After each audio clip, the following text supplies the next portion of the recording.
ज्ञान समाचार के यूट्यूब प्लेटफॉर्म पर आप सबका स्वागत है। आज के इस वीडियो सेशन में हम लोग एंशियंट हिस्ट्री के वैदिक काल चैप्टर के इम्पॉर्टेंट PYQs को डिस्कस करेंगे जो कि विगत वर्ष की परीक्षाओं में पूछे गए हैं। तो पहला प्रश्न है, आर्य शब्द इंगित करता है निर्जाति समूह को, यायावरी जन को, भाषा समूह को या श्रेष्ठ वंश को। तो इसका आंसर होगा श्रेष्ठ वंश को। इसका व्याख्या है कि आर्य जो है वो प्राचीन भारोपीय, इंडो यूरोपियन एवं प्राचीन ईरानी भाषा बोलने वालों के लिए प्रयुक्त शब्द है। वैदिक संस्कृति में आर्य शब्द का अर्थ होता है श्रेष्ठ, शिष्ट अथवा सज्जन। सायणाचार्य ने अपने ऋग्भाष्य में आर्य का अर्थ विज्ञ, यज्ञ का अनुष्ठाता, विज्ञ श्रोता आदि बताया गया है। अतः आर्य शब्द का अर्थ होगा श्रेष्ठ या कुलीन। नेक्स्ट है, क्लासिकी संस्कृति में आर्य शब्द का अर्थ है, रिपीटेड क्वेश्चन हो गया, ईश्वर में विश्वासी, एक वंशानुगत जाति, एक किसी विशेष धर्म में विश्वास रखने वाला या एक उत्तम व्यक्ति। तो इसका आंसर होगा एक उत्तम व्यक्ति। क्लासिकी संस्कृति में आर्य शब्द का अर्थ एक उत्तम व्यक्ति से होता है। यह शब्द मूलतः भाषा सूचक है, ना कि जाति सूचक। इसका मुख्य अर्थ है श्रेष्ठ या कुलीन। नेक्स्ट है, सबसे पुराना वेद कौन सा है? यजुर्वेद, ऋग्वेद, सामवेद, अथर्ववेद। तो इसका आंसर है ऋग्वेद। भारतीय साहित्य में 4 वेद हैं, ऋग्वेद, सामवेद, यजुर्वेद और अथर्ववेद। इनमें ऋग्वेद सर्वाधिक प्राचीन माना जाता है। यह वैदिक साहित्य का सबसे महत्वपूर्ण प्रारंभिक ग्रंथ है। नेक्स्ट है, रिपीटेड क्वेश्चन, कौन सा वेद सबसे अधिक प्राचीन है? आंसर होगा ऋग्वेद।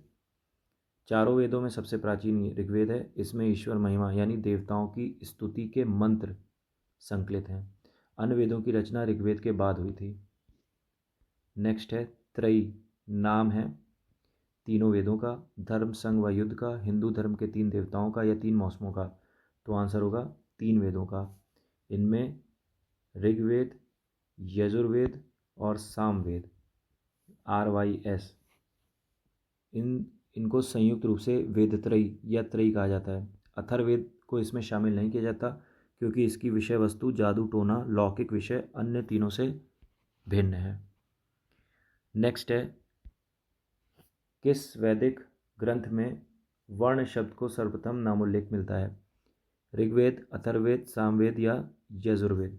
तो इसका आंसर है ऋग्वेद। वर्ण शब्द का सर्वप्रथम उल्लेख ऋग्वेद में मिलता है। प्रारंभ में वर्ण शब्द का प्रयोग रंग के अर्थ में होता था, यानी आर्यों को गौर वर्ण और दासों को कृष्ण वर्ण। ऋग्वेद के 10वें मंडल के पुरुष सूक्त में सर्वप्रथम शूद्र शब्द और चारों वर्णों की उत्पत्ति का वर्णन हमें मिलता है। नेक्स्ट है, वर्ण व्यवस्था संबंधित पुरुष सूक्त मिलता है, तो ये हमें ऋग्वेद में मिलता है। ऋग्वेद के 10वें मंडल का ये भाग है। इसमें एक विराट पुरुष के अंगों से 4 वर्णों ब्राह्मण, क्षत्रिय, वैश्य, शूद्र, इनकी उत्पत्ति बताई गई है। यह प्राचीन भारतीय सामाजिक संरचना वर्ण व्यवस्था का प्राचीनतम आधार है। नेक्स्ट, हमें सुमेलित करना है। एक तरफ वेद दिए हैं और एक तरफ उनसे रिलेटेड जो चीज़ें हैं उनमें पाई जाती उनके बारे में। तो अथर्ववेद जो है वो औषधियों एवं जादू टोने से संबंधित है, तो ए का हो गया 3। ऋग्वेद जो है वो ईश्वर महिमा देवताओं की स्तुति से संबंधित है, तो आंसर हो गया 1, बी का 1। यजुर्वेद जो है वो कर्मकांड एवं बलिदान, इनकी विधि यानी यज्ञ वगैरह इनसे संबंधित है, तो सी का 2। और सामवेद संगीत से रिलेटेड है, तो इसका आंसर हो जाएगा 3, 1, 2, 4। 3, 1, 2, 4 आंसर है ए। नेक्स्ट है, फिर से हमें सुमेलित करना है। ऋग्वेद जो है वो स्तोत्र एवं प्रार्थनाएं हैं, तो 1 का 4। इसमें टोटल 1028 सूक्त हैं। यजुर्वेद में स्रोत एवं कर्मकांड हैं, तो यजुर्वेद में स्रोत एवं कर्मकांड हो गए इन। और एक चीज़ ये भी है कि यजुर्वेद जो है वो गद्य और पद्य ये हमें दोनों में मिलता है। सामवेद में संगीतमय स्रोत हो गए और अथर्ववेद में तंत्र मंत्र एवं वशीकरण, औषधि प्रयोग, रोग निवारण, ये सब हमें मिल गया। तो इसका आंसर होगा 4, 2, 1, 3। 4, 2, 1, 3 इसका भी आंसर ए होगा। नेक्स्ट, निम्नलिखित 4 वेदों में से किस एक में जादुई माया और वशीकरण का वर्णन मिलता है? तो इसका आंसर होगा अथर्ववेद में। अथर्ववेद में जादुई माया, वशीकरण, रोग निवारण और औषधियों का वर्णन है। इसमें सामान्य मनुष्यों के विचारों, अंधविश्वासों और लौकिक जीवन का विवरण मिलता है। इस वेद के पुरोहित को ब्रह्मा कहा जाता है। नेक्स्ट, ऋग्वेद में ऋचाएँ हैं 1028, 1017, 1128, 1020। तो टोटल इसमें 1028 सूक्त हैं और इसमें कुल 10,552 ऋचाएँ हैं। प्रश्न में ऋचाएँ पूछा गया है, लेकिन विकल्प 1028 सूक्तों की संख्या है। आयोग ने निकटतम उत्तर सही मानते हुए इसका आंसर ए दिया था। यद्यपि अगर तकनीकी रूप से पूछें तो ये सूक्त हैं, जबकि पूछा है ऋचाएँ। अगर ऋचाएँ पूछा जाता और ऑप्शन में 10,552 होता तो आंसर फिर 10,552 होता। नेक्स्ट है ऋग्वेद हैं। तो ऋग्वेद होते हैं स्रोतों का संकलन है ऋग्वेद। आंसर हो जाएगा 1। इसमें विभिन्न देवताओं इंद्र, अग्नि, वरुण आदि की स्तुति में गाए जाने वाले मंत्र हैं। यह किसी युद्ध या कथाओं का ग्रंथ नहीं है, बल्कि पद्यात्मक स्तुति ग्रंथ है। नेक्स्ट है, हमें सूची को सुमेलित करना है। वेद, एक तरफ वेद है और एक तरफ ब्राह्मण। तो ऋग्वेद जो है वो ऐत्रेय और कौशिकी ब्राह्मण से रिलेटेड है, तो ए का हो गया 3। सामवेद जो है वो पंचविश यानी तांड्य और षड्विश ब्राह्मण का वेद है। अथर्ववेद जो है वो गोपथ ब्राह्मण का वेद है और यजुर्वेद जो है वो शतपथ शुक्ल यजुर्वेद का और तैत्तिरीय कृष्ण यजुर्वेद का ग्रंथ है। तो इसका आंसर हो जाएगा 3, 4, तो इसका आंसर मिल गया, सी इसका आंसर होगा। नेक्स्ट है, निम्नलिखित में से कौन सा ब्राह्मण ग्रंथ ऋग्वेद से संबंधित है? तो ऐत्रेय ब्राह्मण है इसका, ऐत्रेय और कौशिकी दोनों ही हैं। तो ऐत्रेय ब्राह्मण ऋग्वेद से संबंधित है। इसके अलावा कौशिकी भी ऋग्वेद का ब्राह्मण है। गोपथ जो होता है वो अथर्ववेद का है और शतपथ और तैत्तिरीय ये यजुर्वेद का संबंधित है। ब्राह्मण ग्रंथ यज्ञों और उनके अनुष्ठानों के विधि विधानों की व्याख्या करते हैं। नेक्स्ट है, प्रत्येक वेद के लिए अलग अलग ब्राह्मण ग्रंथ लिखे गए हैं। यजुर्वेद के संबंधित कौन सा होगा? तो ये शतपथ और तैत्तिरीय होगा। यजुर्वेद के 2 मुख्य ब्राह्मण ग्रंथ हैं, शतपथ है और तैत्तिरीय है। गोपथ जो है वो अथर्ववेद से संबंधित है, पंचविश और जैमिनी सामवेद से, ऐत्रेय कौशिकी ऋग्वेद से। तो इसका आंसर हो जाएगा डी, शतपथ और तैत्तिरीय। नेक्स्ट है, अब हम लोग एक बार रिवीजन कर लेते हैं कीवर्ड्स का। आर्य का अर्थ होता है श्रेष्ठ, कुलीन या उत्तम व्यक्ति। सबसे प्राचीन वेद है ऋग्वेद। वेदत्रयी की बात करें तो ऋग्वेद, यजुर्वेद और सामवेद है, इसमें अथर्ववेद शामिल नहीं है। पुरुष सूक्त की बात करें तो ऋग्वेद के 10वें मंडल में इसका उल्लेख मिलता है और यहीं पर पहली बार शूद्र और वर्ण व्यवस्था का उल्लेख हमें मिलता है। ऋग्वेद के आंकड़ों की बात की जाए तो 1028 सूक्त हैं और इसमें 10वां मंडल मिलता है और इसमें टोटल 10,552 ऋचाएँ हैं। वेदों की विषय वस्तु की बात की जाए तो ऋग्वेद जो है उसमें स्रोत एवं प्रार्थनाएं यानी ईश्वर की महिमा का उल्लेख इसमें मिलता है। यजुर्वेद जो है वो कर्मकांड एवं बलिदान से रिलेटेड है और इसमें यज्ञ विधियों का उल्लेख हमें मिलता है। सामवेद में संगीत के बारे में गायन विद्या का हमें उल्लेख इसमें मिलता है। अथर्ववेद में जादू टोना, वशीकरण, औषधि, योग, इन सब का उल्लेख हमें अथर्ववेद में मिलता है।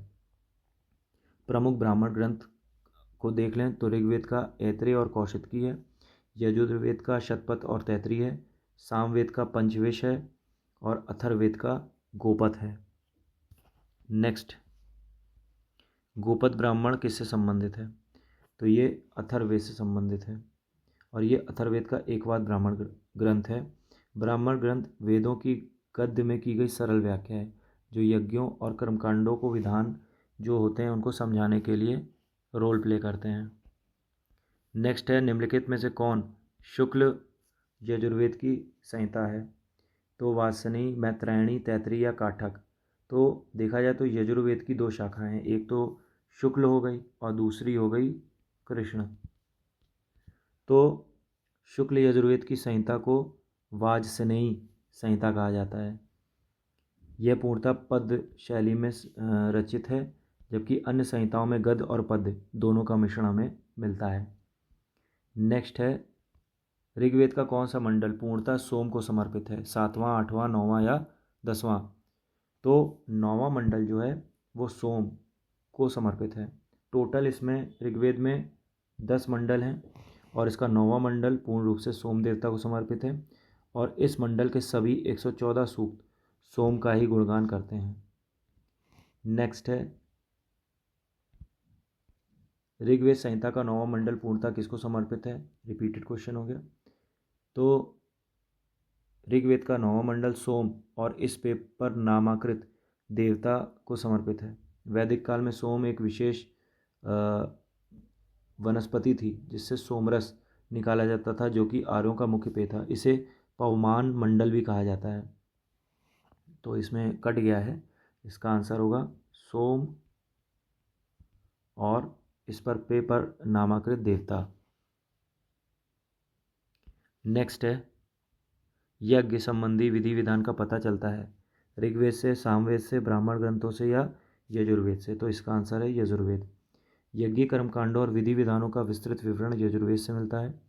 यजुष शब्द का अर्थ होता है यज्ञ। यह वेद, गद्य और पद्य दोनों में मिलता है कृष्ण यजुर्वेद में। नेक्स्ट, निम्नलिखित में से किसका संकलन ऋग्वेद पर आधारित है, यजुर्वेद, सामवेद, अथर्ववेद और इनमें से कोई नहीं। तो इसका आंसर है सामवेद।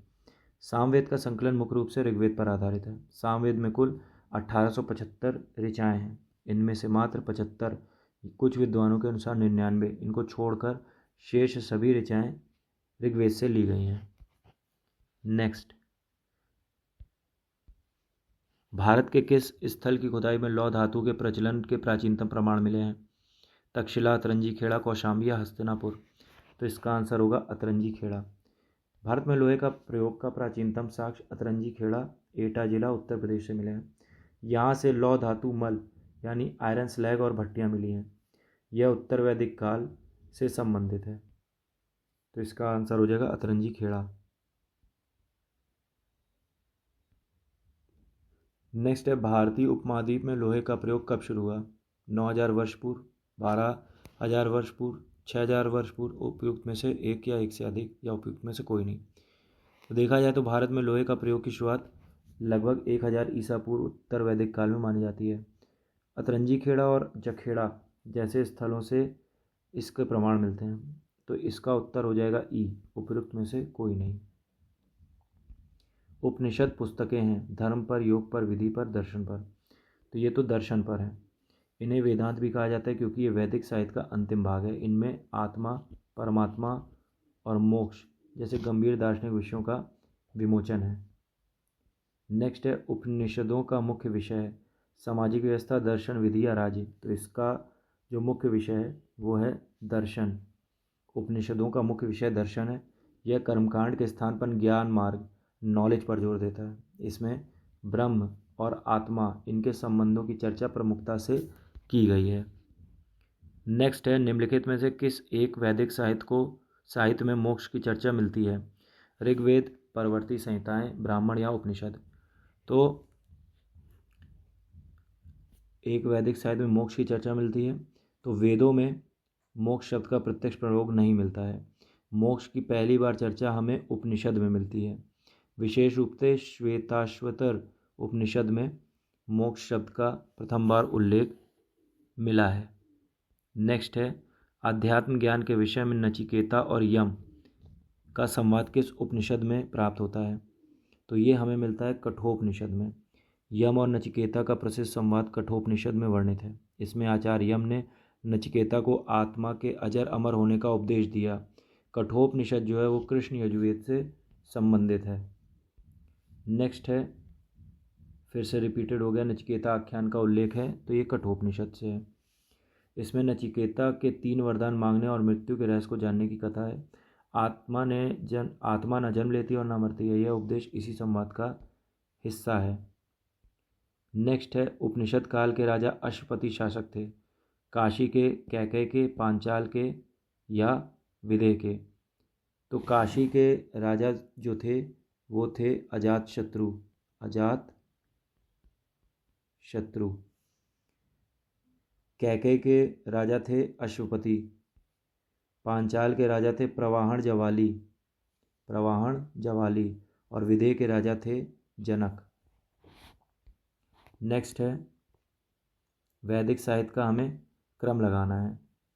वैदिक साहित्य का सही क्रम, तो सबसे पहले आएगा वैदिक संहिताएं यानी कि वेद, फिर आएगा ब्राह्मण ग्रंथ यानी कर्मकांड की व्याख्या, फिर आएगा आरण्यक यानी वनों में रचित रहस्यवाद, और फिर आएगा उपनिषद यानी दर्शन वेदांत। तो इसका आंसर हो जाएगा ए, यानी वैदिक संहिताएं, फिर ब्राह्मण, फिर आरण्यक, फिर उपनिषद। नेक्स्ट, आपको एक रिवीजन कर लेते हैं एक बार। गोपद ब्राह्मण जो है वो अथर्ववेद का एकमात्र ब्राह्मण ग्रंथ है। वाजस्नेयी संहिता जो है वो शुक्ल यजुर्वेद से संबंधित है। सोम देवता ऋग्वेद के 9वें मंडल में इसी के लिए, सोम देवता के लिए ही पूर्णतः समर्पित हैं, जिनमें 114 सूक्त हैं। सामवेद जो है वो 1875 मंत्रों में से अधिकांश ऋग्वेद से लिए गए हैं। प्राचीनतम लोहे के साक्ष्य हमें अतरंजी खेड़ा एटा उत्तर प्रदेश से मिले हैं, जो कि 1000 ईसा पूर्व लगभग के हैं। उपनिषद की बात की जाए तो इनका मुख्य विषय दर्शन है, इन्हें वेदांत भी कहते हैं। मोक्ष शब्द का प्रथम उल्लेख श्वेताश्वतर उपनिषद में हमें मिलता है। यम नचिकेता संवाद हमें कठोपनिषद में पढ़ने को मिलता है। राजा अश्वपति जो थे वो उपनिषद काल में कैकेय देश के राजा थे। साहित्य के क्रम की बात कर लें तो संहिता, ब्राह्मण, आरण्यक और उपनिषद, ये सही क्रम आएगा अपना। नेक्स्ट है, आरंभिक वैदिक साहित्य में सर्वाधिक वर्णित नदी है सिंधु, शतुद्री, सरस्वती या गंगा।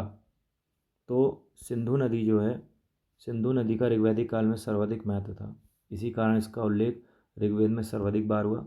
सिंधु नदी को उसके आर्थिक महत्व के कारण हिरण्यणी भी कहा जाता है।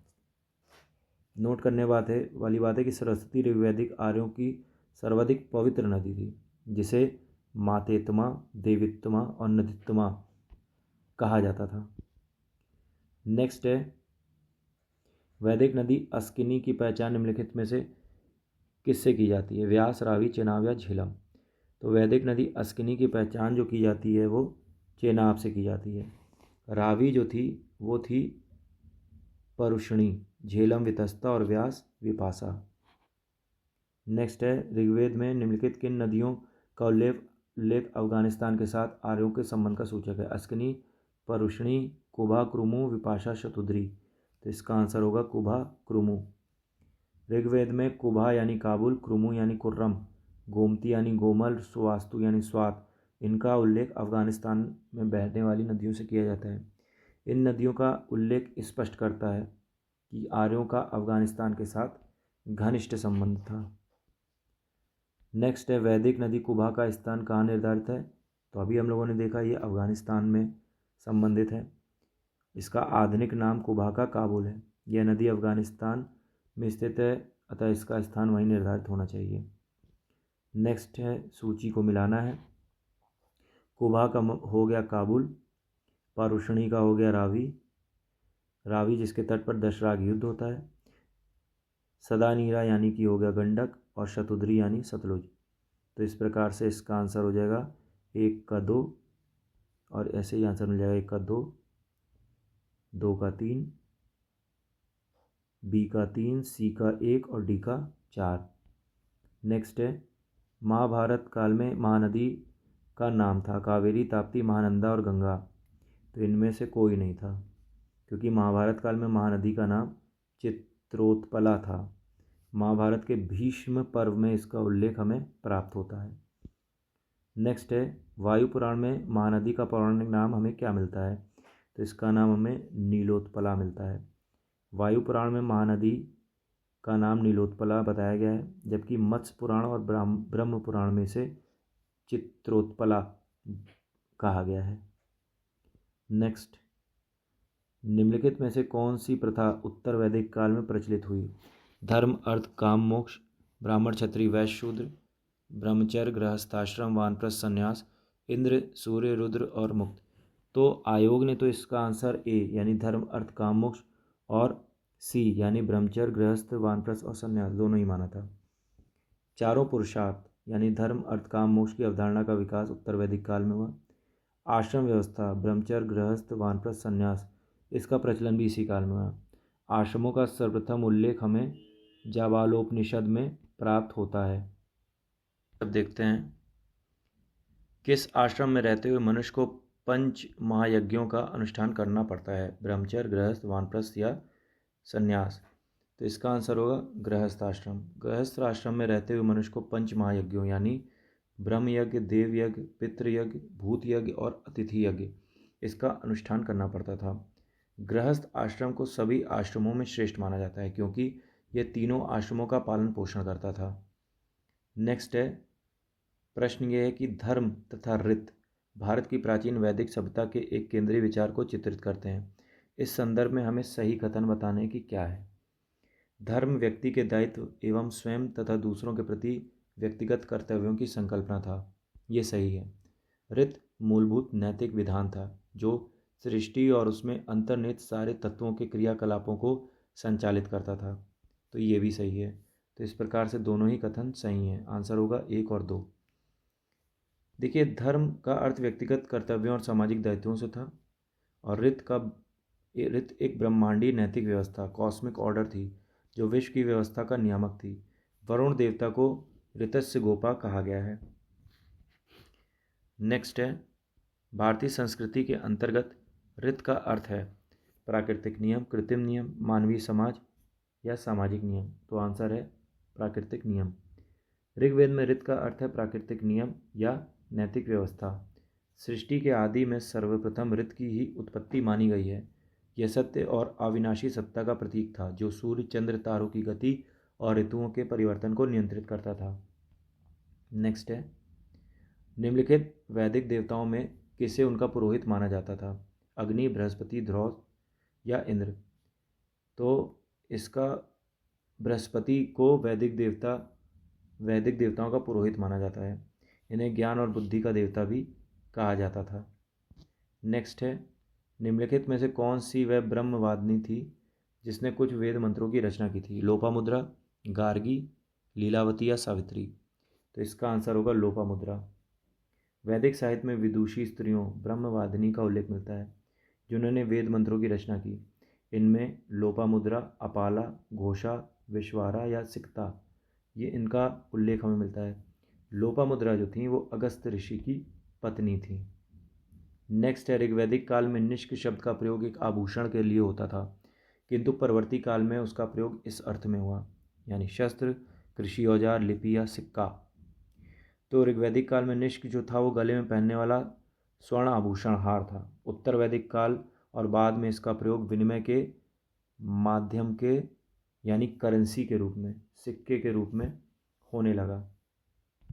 नेक्स्ट है, ऋग्वैदिक काल में निष्क किस अंग का आभूषण था? तो ये जो था वो गले का आभूषण था। इसे निष्क ग्रीवा भी कहा जाता था। यह स्वर्ण यानी सोने से बना होता था। अब क्विक रिवीजन कर लेते हैं। प्रमुख वैदिक नदियाँ और उनके आधुनिक नाम क्या हैं? कुबा काबुल यानी जो अफ़गानिस्तान में है, अस्किनी चेनाब, पारुष्णी यानी कि रावी नदी का जहाँ पे दशराग युद्ध हुआ था, सदानीरा गंडक नदी, शतुद्री सतलुज नदी, सिंधु जो कि सर्वाधिक वर्णित नदी है जिसे हिरण्यनी भी कहा जाता था। महत्वपूर्ण शब्दावली देख लें। ऋत जो था वो प्राकृतिक या नैतिक नियम था और इसके संरक्षक या रक्षक थे वरुण देवता। निष्क जो था वो ऋग्वेद में गले का आभूषण होता था और बाद में ये उत्तर वैदिक काल में सिक्का के रूप में जाना गया। चित्रोत्पला जो है वो महाभारत काल में महानदी का नाम था। वहीं नीलोत्पला जो है वो वायु पुराण में महानदी का नाम मिलता है। सामाजिक और धार्मिक तथ्य देख लें। ब्रह्मवादिनी स्त्रियों में कौन कौन थी? लोपामुद्रा जो कि अगस्त ऋषि की पत्नी थी, अपाला और घोषा, इन्होंने वैदिक मंत्रों की रचना की। बृहस्पति जो थे वो बृहस्पति देवताओं के पुरोहित थे और गृहस्थ आश्रम में 5 महायज्ञ का पालन अनिवार्य था। अफगानिस्तान का संबंध कुबा, क्रुमु, गोमती नदियों के उल्लेख से सिद्ध होता है कि आर्यों का माफ़ कीजिएगा वैदिक सभ्यता का स्थान वहाँ तक था। नेक्स्ट है, प्राचीन काल में भारत में निशाका से जाने जाते थे स्वर्ण आभूषण, गायें, तांबे के सिक्के, चांदी के सिक्के। तो ये स्वर्ण आभूषण था। निशाका या निष्क मूल रूप से वैदिक काल में गले में पहना जाने वाला एक स्वर्ण आभूषण था। इसे निष्क ग्रीवा भी कहा जाता था क्योंकि ये गले में पहना जाता था। बाद के काल में बौद्ध काल, मौर्य काल में इसका प्रयोग विनिमय के माध्यम के रूप में, करेंसी के रूप में होने लगा। नेक्स्ट है, बोक्सकोई महत्वपूर्ण है। क्यों है? क्योंकि यह मध्य एशिया एवं तिब्बत के मध्य एक महत्वपूर्ण व्यापारिक केंद्र था। यहाँ से प्राप्त अभिलेखों में वैदिक देवताओं देवियों का नामोल्लेख प्राप्त होता है। वेदों के मूल ग्रंथों की रचना यहीं से हुई या उपरोक्त में से कोई नहीं। तो इसका आंसर होगा बी। क्योंकि देखिए एशिया माइनर तुर्की स्थित बोक्सकोई 14वीं शताब्दी का यहाँ से हमें एक अभिलेख मिलता है और इस अभिलेख में 4 ऋग्वैदिक देवताओं का उल्लेख मिलता है जिनमें इंद्र, मित्र, वरुण और नासत्य, जिन्हें अश्विनी कुमार भी कहा जाता था, उनका नामोल्लेख यहाँ पे मिलता है। इससे ज्ञात होता है कि वैदिक आर्य ईरान, मध्य एशिया से होकर भी भारत आए होंगे। नेक्स्ट क्वेश्चन है, निम्नलिखित अभिलेखों में से कौन सा ईरान से भारत में आर्यों के आने की सूचना देता है? मानसेहरा, शहबाजगढ़ी, बोक्सकोई या जूनागढ़? तो आंसर है बोक्सकोई। बोक्सकोई अभिलेख ईरान, एशिया माइनर क्षेत्र से भारत की ओर आर्यों के स्थानांतरण का संकेत देता है। इसमें ऋग्वैदिक देवताओं के नाम मिलने से आर्यों की पश्चिम से पूर्व की ओर गति की पुष्टि होती है। अन्य विकल्प मानसेहरा, शहबाजगढ़ी, इनमें अशोक के अभिलेख हमें प्राप्त होते हैं जो कि बाद के काल के हैं। नेक्स्ट है, 14वीं सदी का एक अभिलेख जिसमें वैदिक देवताओं का वर्णन मिलता है। ये रिपीटेड हो गया बोक्सकोई। देखिए यह हित्ती राजा शुबिलियुमा और मित्तानी राजा मतियुजा के बीच हुई संधि का साक्ष्य है जिसमें वैदिक देवताओं को साक्षी माना गया है।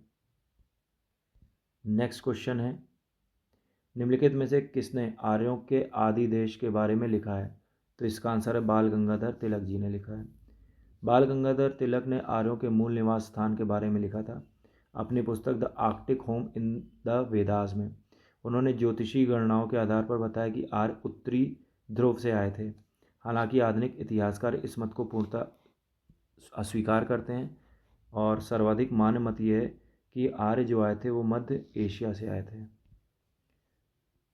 नेक्स्ट है, जिस ग्रंथ में पुरुषमेध का उल्लेख हुआ वह था शतपथ ब्राह्मण। पुरुषमेध यज्ञ का वर्णन हमें शतपथ ब्राह्मण से मिलता है। शतपथ ब्राह्मण शुक्ल यजुर्वेद का ब्राह्मण ग्रंथ है। यद्यपि तैत्तरीय ब्राह्मण कृष्ण यजुर्वेद में भी इसका उल्लेख हमें मिलता है, परंतु इतिहासकारों और आयोग ने इसका उत्तर जो है वो शतपथ ब्राह्मण माना है। नेक्स्ट है, शतपथ ब्राह्मण में उल्लिखित राजा विदेत माधव से संबंधित ऋषि थे ऋषि गौतम राहुगण। शतपथ ब्राह्मण में आर्यों के पूर्व दिशा की ओर विस्तार की कथा मिलती है। राजा विदेत माधव ने अग्नि वैश्वानर को मुख में धारण किया था। घृत का नाम लेने पर अग्नि मुख से बाहर आ गई और सब कुछ जलाते हुए पूर्व की ओर बढ़ी। उनके पुरोहित ऋषि गौतम राहुगण थे।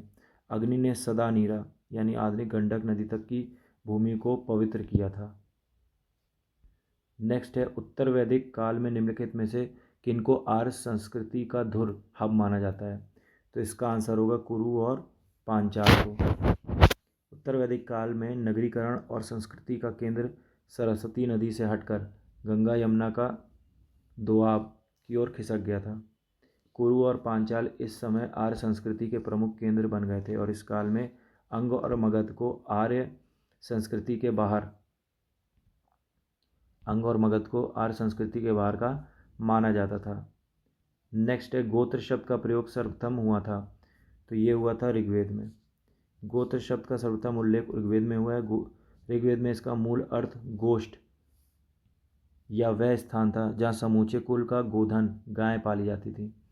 बाद में उत्तर वैदिक काल में इसका अर्थ विस्तृत होकर एक ही मूल पुरुष से उत्पन्न वंशज हो गया था।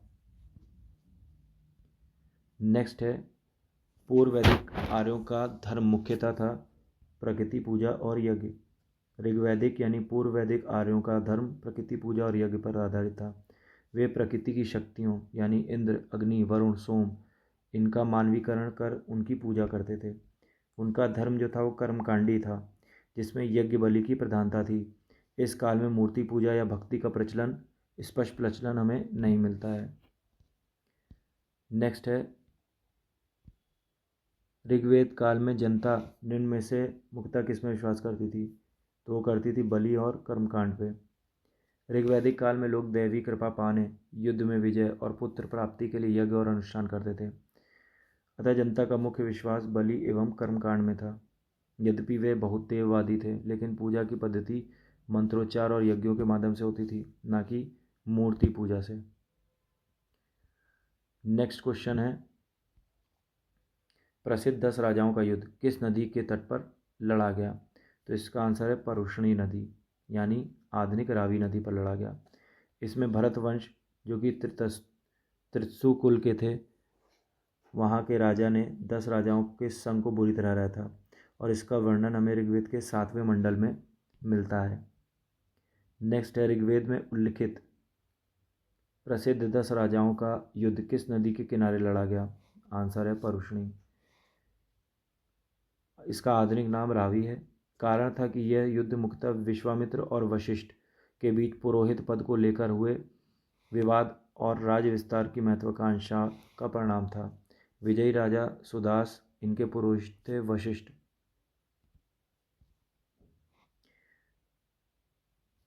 नेक्स्ट है, निम्न में से किस नदी को ऋग्वेद में मतेत्मा, देवित्मा और नदित्मा संबोधित किया गया है? तो इसका आंसर है सरस्वती नदी को। सरस्वती नदी को ऋग्वेद में सर्वाधिक पवित्र माना गया है। इसे मातेत्मा यानी सबसे अच्छी माँ, देवित्मा सबसे अच्छी देवी और नदित्मा सबसे अच्छी नदी कहा गया है। हालांकि ऋग्वेद में सिंधु नदी का सर्वाधिक बार उल्लेख हुआ है, लेकिन धार्मिक रूप से सरस्वती नदी सबसे महत्वपूर्ण थी। नेक्स्ट क्वेश्चन है, उस जनजाति का नाम बताइए जो ऋग्वैदिक आर्यों के पंचजन से संबंधित नहीं थी। यदु, पुरु, तुर्वस और कीकट। तो इसका आंसर होगा कीकट, क्योंकि पंचजन में अनु, द्रुहु, पुरु, यदु और तुर्वस इन 5 का उल्लेख मिलता है। और ऋग्वेद आर्यों के 5 प्रमुख कबीले थे पंचजन, जो कि इनसे बने थे। कीकट जो थी एक अनार्य जनजाति थी, संभवतः मगध क्षेत्र की, जिसका ऋग्वेद में उल्लेख घृणा के साथ किया गया क्योंकि ये वैदिक कर्मकांड नहीं मानते थे। तो हम लोग जो क्वेश्चंस पढ़ चुके हैं उस पर एक बार क्विक रिवीजन कर लेते हैं। निशाका वैदिक काल में गले का स्वर्ण आभूषण था, जो कि बाद में यानी उत्तर वैदिक काल में मुद्रा का रूप धारण कर लेता है। बोग्स कोई अभिलेख जो कि 1400 BC का था, ये तुर्की से मिला था, जिसमें 4 देवता इंद्र, मित्र, वरुण और नासत्य इनका उल्लेख मिलता है। और आर्यों के ईरान से भारत आने का प्रमाण भी हमें इसमें मिलता है। नेक्स्ट है आर्यों के मूल स्थान को लेकर के, तो बाल गंगाधर तिलक ने इनको उत्तरी ध्रुव का निवासी माना था। पुरुष मेद के बारे में देखते हैं कि इसका उल्लेख सबसे पहले हमें शतपथ ब्राह्मण में मिलता है, जो कि शुक्ल यजुर्वेद का एक ब्राह्मण ग्रंथ है। विदेक माधव की कथा हमें शतपथ ब्राह्मण में मिलती है, जिसमें पुरोहित गौतम राहुगढ़ ने लिखा था। इसमें नदी सदानीरा यानी गंडक नदी को सदानीरा के नाम से इसमें उल्लेख मिलता है। आर्य संस्कृति का धुर यानी हब जो था वो उत्तर वैदिक काल में कुरु और पांचाल था। गोत्र शब्द का प्रथम उल्लेख हमें ऋग्वेद में मिलता है, जिसका अर्थ होता है गोष्ठ या कोठा। दशराग युद्ध की बात करें तो पारुषणी यानी कि रावी नदी के तट पर ये लड़ा गया था, जिसमें राजा सुदास जो कि त्रित्सु वंश के थे उनकी विजय हुई थी। पवित्र नदी सरस्वती, इनकी उपाधि नदित्मा, मातेत्मा और देवित्मा है। पंचजन में अनु, द्रुहु, पुरु, यदु और तुर्वस शामिल थे, जबकि कीकट जो जनजाति थी वो इसमें शामिल नहीं थी। नेक्स्ट है प्राचीन काल में आर्यों के जीविकोपार्जन का मुख्य साधन क्या था? कृषि, शिकार, शिल्पकर्म या व्यापार। तो ये इसका कृषि था मुख्य साधन। देखिए आर्य संस्कृति जो थी वो मूलतः थी पशुपालक और कृषक, और ऋग्वेद में कई मंत्रों में कृषि तथा उसके कार्यकलापों का वर्णन हमें मिलता है। प्रारंभ में पशुपालन मुख्य था, लेकिन उत्तर वैदिक काल तक आते आते कृषि प्रधान संस्कृति हो गई। और प्रश्न में प्राचीन काल के संदर्भ में पूछा गया है तो इसका उत्तर कृषि होगा। नेक्स्ट है ऋग्वेद में उल्लिखित यव शब्द किस कृषि उत्पाद हेतु प्रयुक्त होता था? जौ, चना, चावल, गेहूँ। तो इसका आंसर होगा जौ।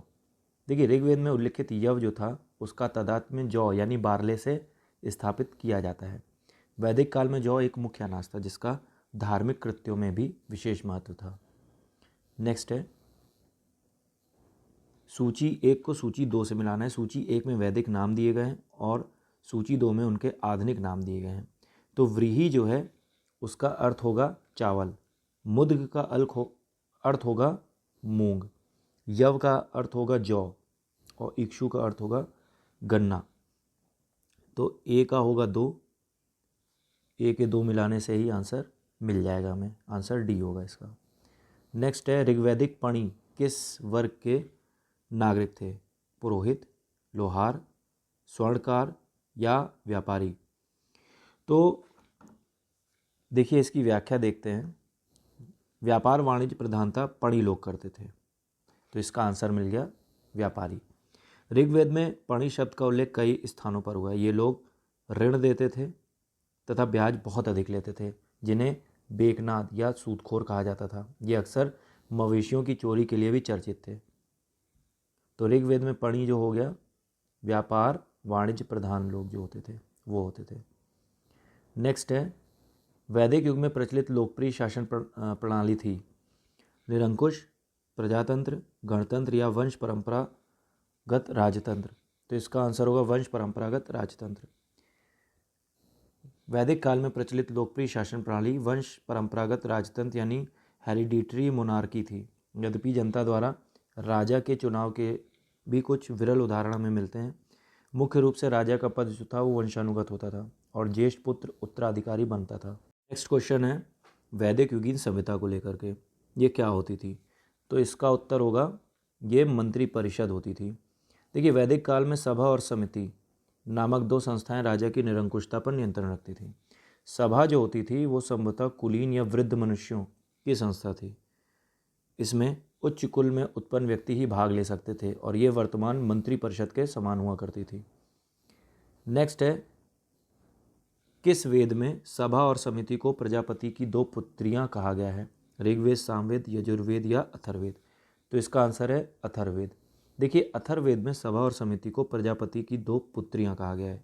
यह इन लोकतांत्रिक संस्थाओं के महत्व और इन्हें प्राप्त देवी स्वीकृति को दर्शाता है। नेक्स्ट है किस वेद में सभा और समिति को पृथक संस्थाओं के रूप में वर्णित किया गया? रिपीटेड क्वेश्चन हो गया, आंसर होगा अथर्ववेद। देखिए अथर्ववेद में सभा और समिति इनको अलग अलग संस्थाओं के रूप में वर्णित किया गया है। ऋग्वेद में भी इनका उल्लेख है, किंतु अथर्ववेद में इनके बीच अंतर स्पष्ट करते हुए इन्हें प्रजापति की 2 पुत्रियां कहा गया है। यह उनके सामाजिक और राजनीतिक महत्व को रेखांकित करती है। नेक्स्ट क्वेश्चन है ऋग्वैदिक जनसभा जो न्यायिक कार्यों से संबंधित थी?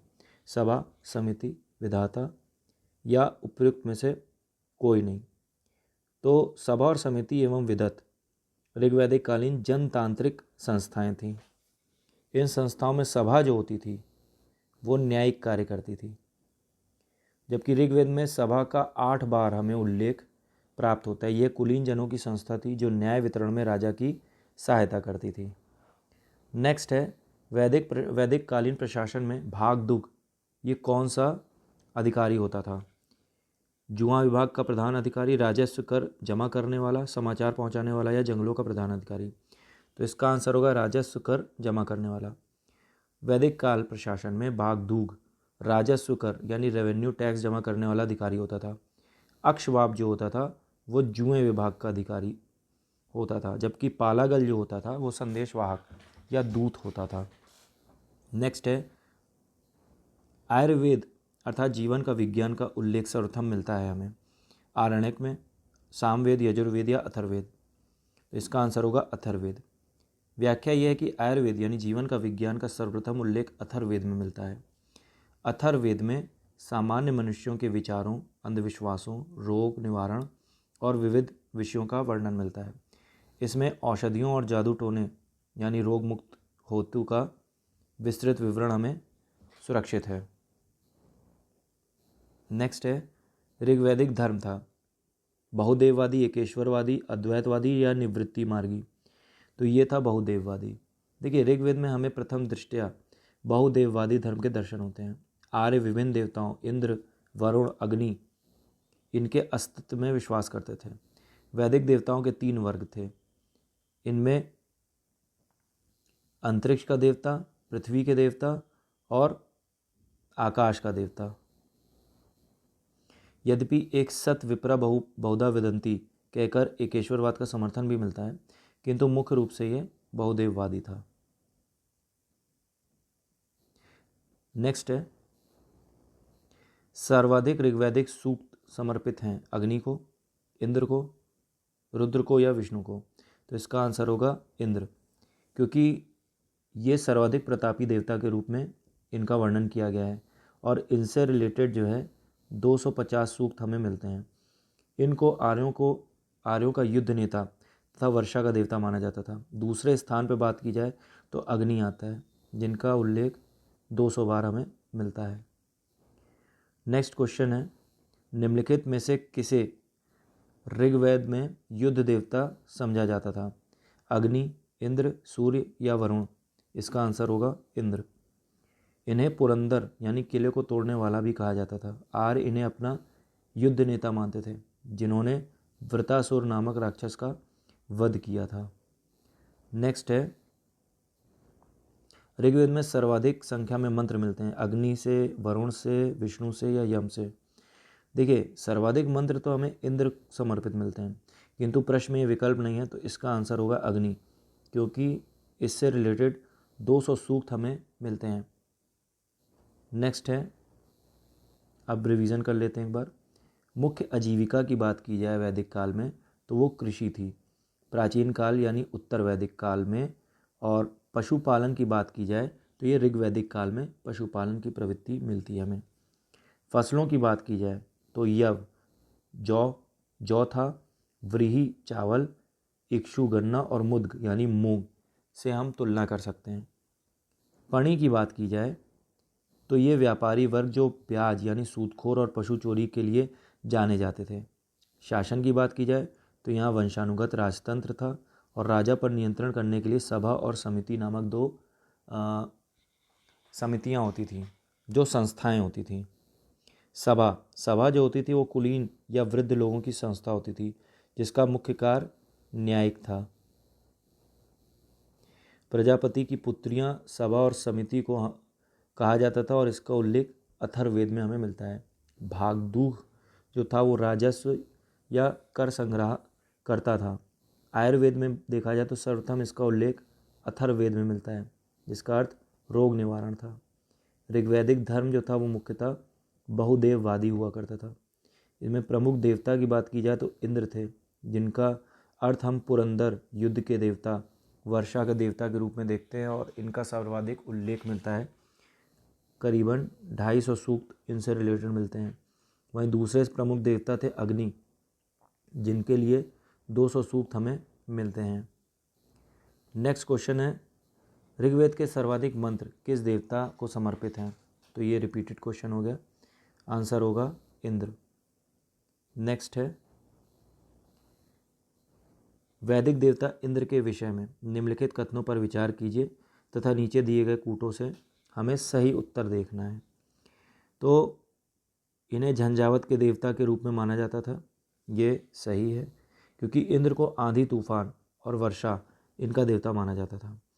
ऋग्वेद में नैतिक व्यवस्था का संरक्षक वरुण को माना गया, ना कि इंद्र को, तो नैतिक व्यवस्था के संरक्षक के रूप में कट जाएगा। पापियों को दंड देने का कार्य भी ये भी जो है वरुण यानी ऋतस्य गोपा से संबंधित माना जाता है, तो ये भी कट गया। और 4 वर्षा के देवता तो ये थे ही थे, तो इसका आंसर हो जाएगा 1 और 4। नेक्स्ट है,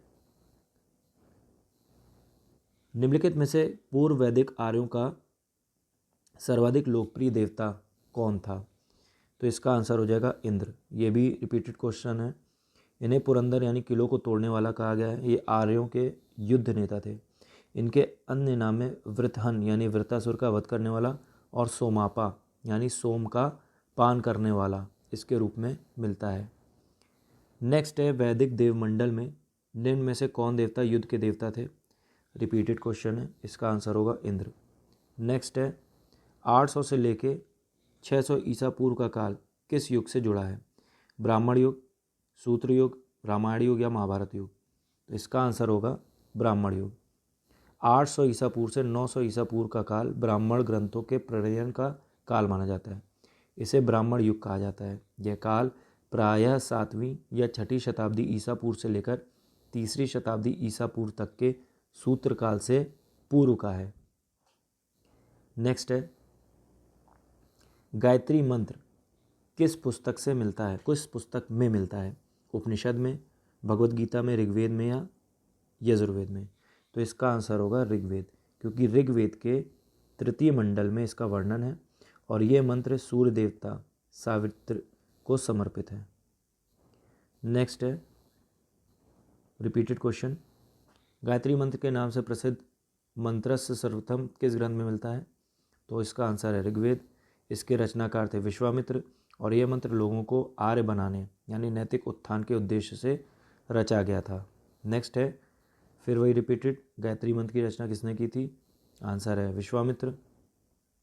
नेक्स्ट है, क्षत्रिय वर्ण के उपनयन संस्कार में किस मंत्र के संपादन का प्रावधान था? जगती मंत्र, गायत्री मंत्र, सर्वशाम मंत्र या त्रिष्टुप मंत्र? तो क्षत्रियों के लिए त्रिष्टुप मंत्र का उच्चारण होता था। देखिए व्याख्या देखते हैं। बौधायन धर्म सूत्र के अनुसार विभिन्न वर्णों के उपनयन संस्कार के लिए अलग अलग मंत्रों का विधान था। तो ब्राह्मण मंत्र जो होता था, ब्राह्मणों के लिए जो उपनयन संस्कार होता था उसमें गायत्री मंत्र का हम लोग जाप करते थे और ये वसंत ऋतु में होता था। जबकि क्षत्रियों के लिए त्रिष्टुप मंत्र ग्रीष्म काल में उपयोग में आता था और वैश्यों के लिए जगती मंत्र का मंत्रोच्चारण शरद ऋतु में किया जाता था। नेक्स्ट क्वेश्चन है, सर्ग, प्रतिसर्ग, वंश, मनवंतर और वंशानुचरित ये किसके संकेतक हैं? तो ये पुराणों के संकेतक हैं। अमर कोश में पुराणों के 5 लक्षण बताए गए हैं। सर्ग का मतलब है सृष्टि की रचना। प्रतिसर्ग का अर्थ है प्रलय के बाद पुनर्सृष्टि। वंश का अर्थ होता है देवताओं ऋषियों की वंशावली। मनवंतर का अर्थ है महायुग काल और वंशानुचरित का अर्थ है राजवंशों का इतिहास। नेक्स्ट है, पुराणों की संख्या कितनी है? तो ये संख्या 18 है। इनकी रचना लोमहर्षण ऋषि तथा उनके पुत्र उग्रश्रवा ने किया था और मत्स्य पुराण जो है ये सबसे प्राचीन और प्रामाणिक माना जाता है, मत्स्य पुराण। नेक्स्ट है, हमें विचार करना है कि कौन से इसमें से सही है। उपनिषदों में कोई नीति कथा नहीं है। कथन ये गलत है। क्यों गलत है? क्योंकि उपनिषदों में अनेक नीति कथाएं मिलती हैं, जैसे कठोपनिषद में नचिकेता, छांदोग्य में सत्यकाम जवाली की कथा। कथन 2 क्या है? उपनिषदों की रचना पुराणों से भी पहले हुई थी। ये सही है, क्योंकि उपनिषद जो है वो वैदिक साहित्य का अंतिम भाग वेदांत हैं, जिनकी रचना पुराणों से पहले लगभग 800 से 500 ईसा पूर्व के मध्य हुई थी। पुराणों का संकलन गुप्त काल 300 से 600 ईस्वी के आसपास हुआ, अतः उत्तर इसका केवल 2 होगा। नेक्स्ट है, पुराणों के संदर्भ में निम्नलिखित कथनों में कौन सा सही है? विष्णु पुराण में मौर्य वंश की जानकारी मिलती है, ये कथन सही है। वायु पुराण गुप्त वंश की शासन व्यवस्था पर प्रकाश डालता है, ये भी कथन सही है। तो दोनों ही कथन इसमें सही होंगे, 1 और 2 दोनों सही है।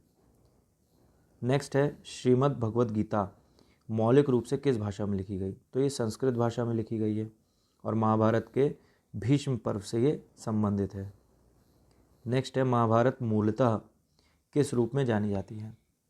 तो इसे मूलतः जो है, देखिए पहले इसका विकास क्रम देख लेते हैं। महाभारत के विकास क्रम 3 चरण में हुआ। सबसे पहले जय संहिता हुई, जब इसमें केवल 8800 श्लोक थे। जब श्लोकों की संख्या 24,000 हो गई तब ये भारत कहलाया, और जब वर्तमान में इसमें 1,00,000 श्लोक हैं तो ये महाभारत या शतसहस्त्री संहिता के रूप में भी जाना जाता है।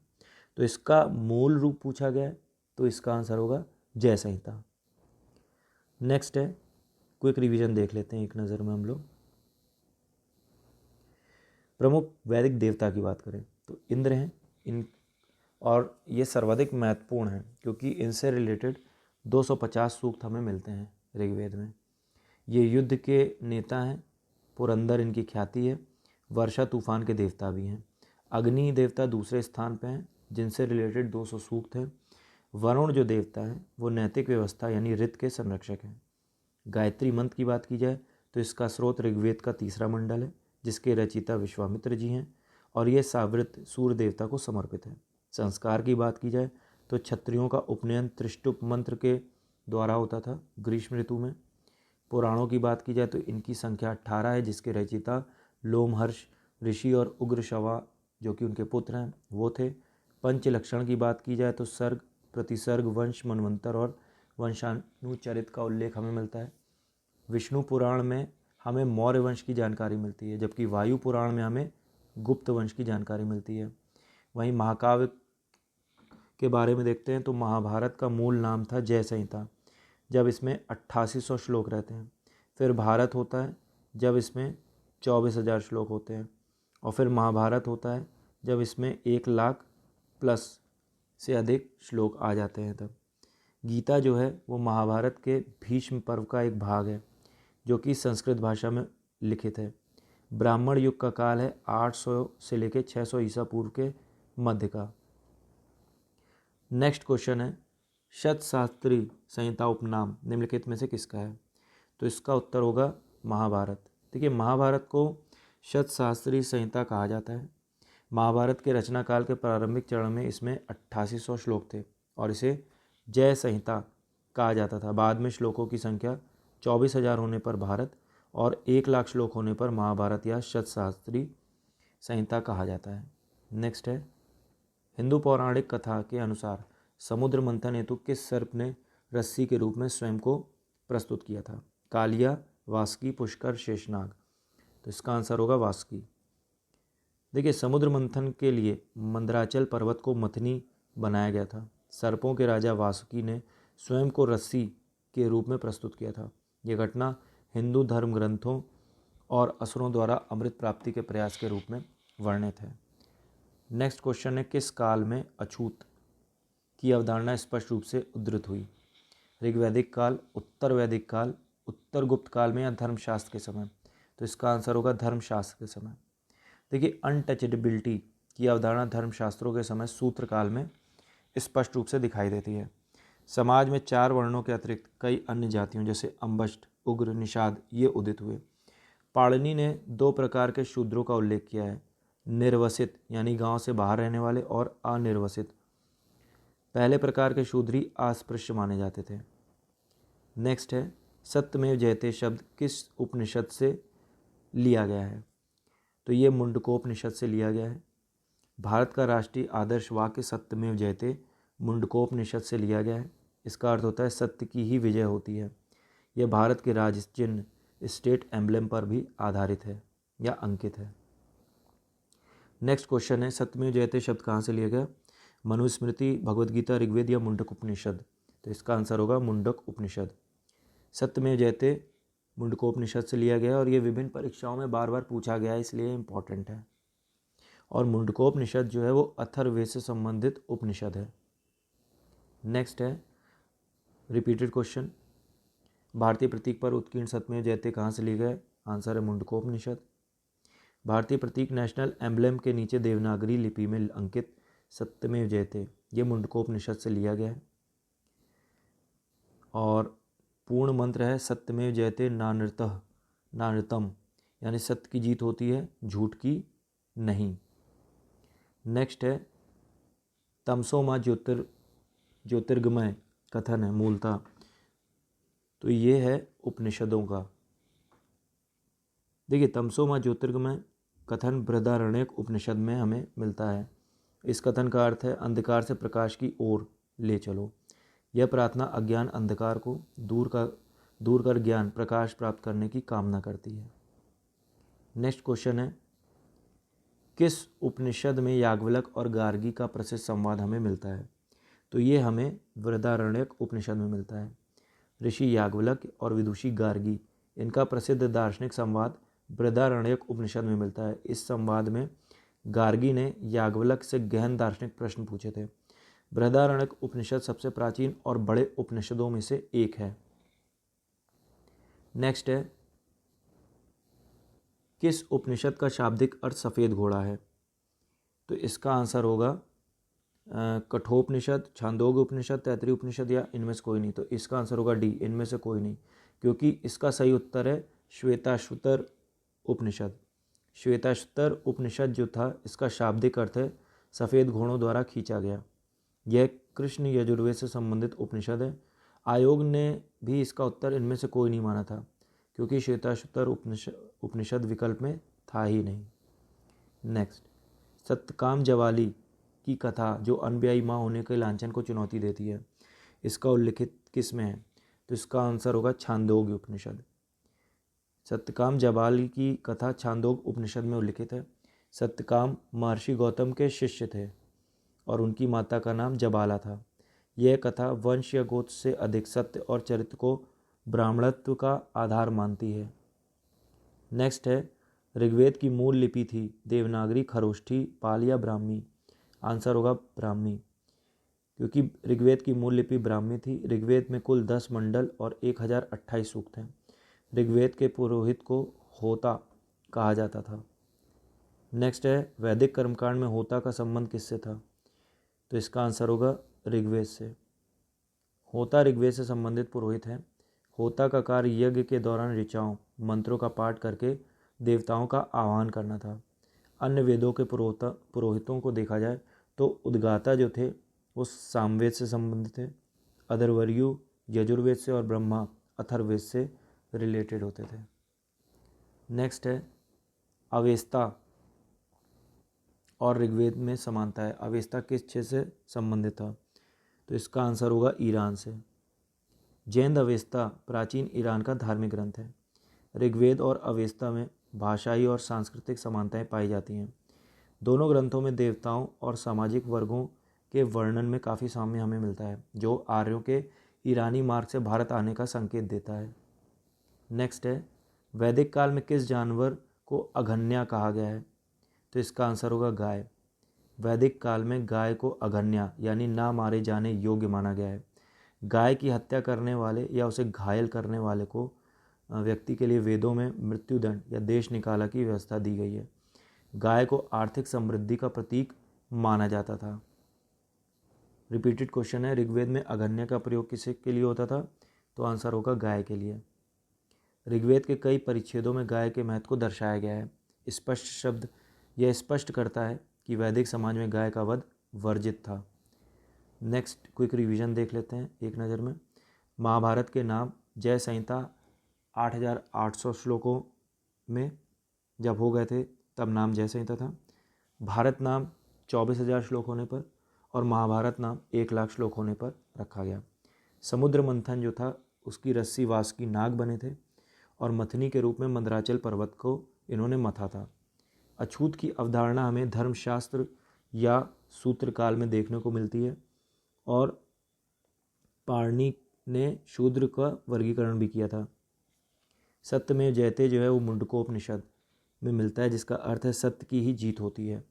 तमसो माँ ज्योतिर्गमय, इसका उल्लेख हमें बृहदारण्यक उपनिषद में मिलता है, जिसका अर्थ है अंधकार से प्रकाश की ओर।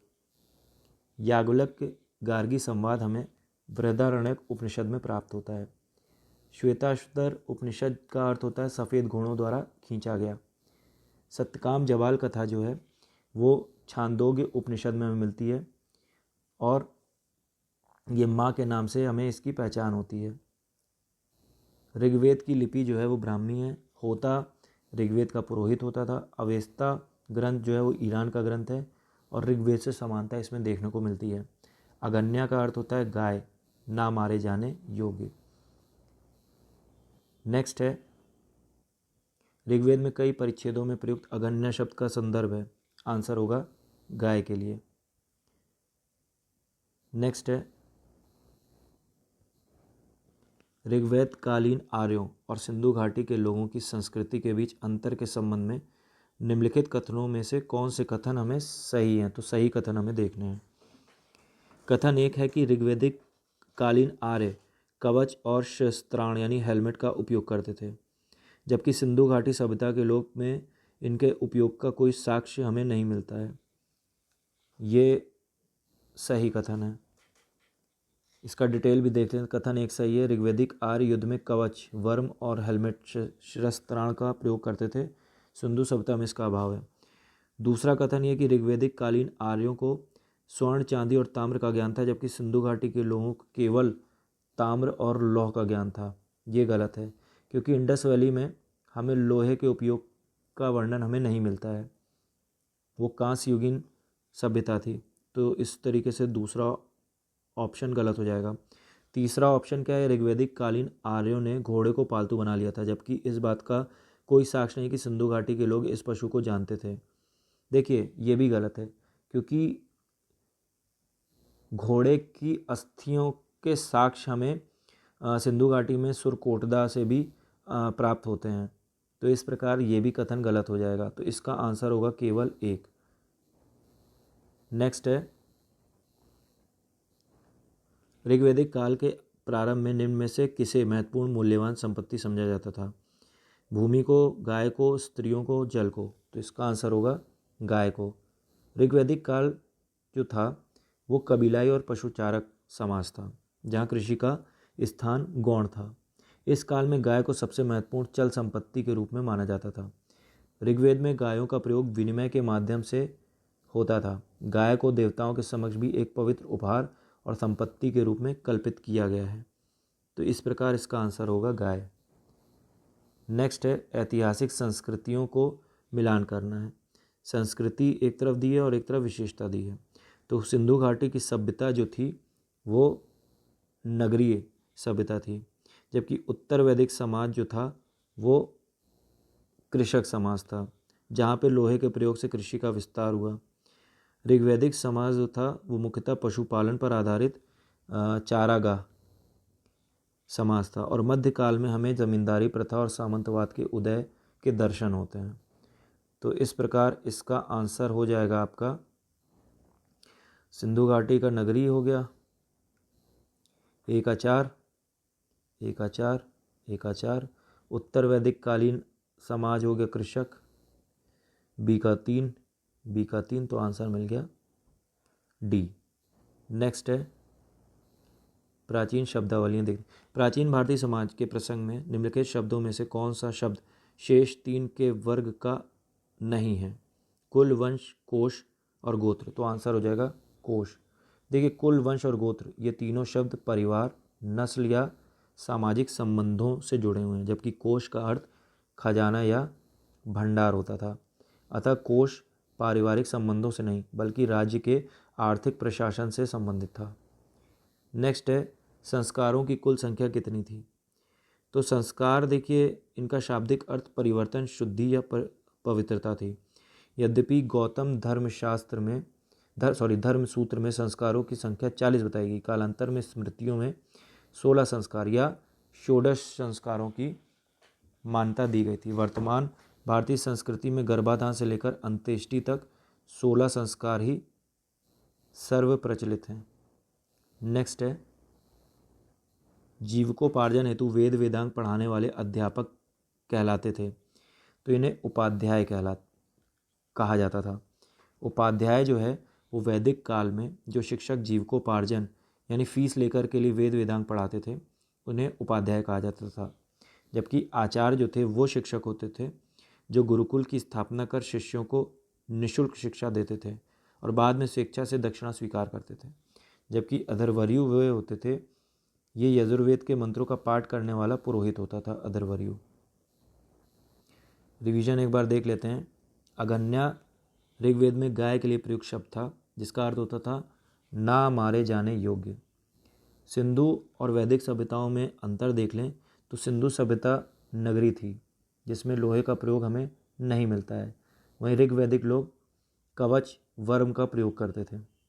ऋग्वैदिक संपत्ति में गाय सबसे महत्वपूर्ण संपत्ति और विनिमय का माध्यम हुआ करती थी। समाज के प्रकार की बात की जाए तो ऋग्वैदिक काल चारागाह यानी पैस्टोरल था, वहीं उत्तर वैदिक काल कृषक समाज की ओर बढ़ता समाज था। शब्दावली की बात की जाए तो कोश, खजाना जो था वो आर्थिक प्रशासन का अंग था, जबकि कुल, वंश, गोत्र ये परिवार से रिलेटेड थे। संस्कार की बात की जाए तो भारतीय संस्कृति में कुल 16 षोडश संस्कार मान्य हैं। उपाध्याय वे शिक्षक होते थे जो वेतन फीस लेकर के वेद पढ़ाते थे। तो इस तरीके से हमारा ये चैप्टर फिनिश होता है और आप हमारे चैनल के साथ बने रहिए। लाइक, सब्सक्राइब, शेयर करिए अधिक से अधिक लोगों को। धन्यवाद।